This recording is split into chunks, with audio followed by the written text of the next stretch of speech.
মালা, কাল জামাই ষষ্ঠী। লিস্ট দেখে আমার মাথায় ঘুরে গেছে। বলিস না বোন, আমার জামাইও বলেছে মা আমি শুধু ইলিশ আর মটন খাবো। ও মা, আমার জামাই আবার ডায়েট করে, কিন্তু খেতে বসলে ডায়েট উধাও।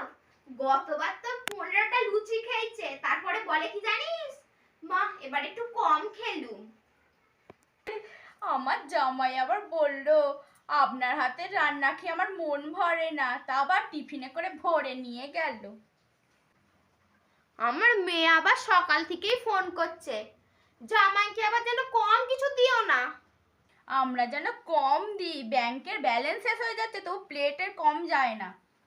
সত্যি কাল থেকে দেখছি আমাকে আর আমার কর্তাকে আলু সিদ্ধ ভাত খেতে হবে। হ্যাঁ, জামাই ষষ্ঠী মানে জামাই একদিন রাজা, শ্বশুর শাশুড়ি প্রজা।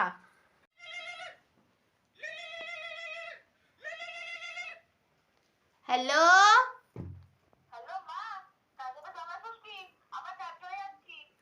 চারজন?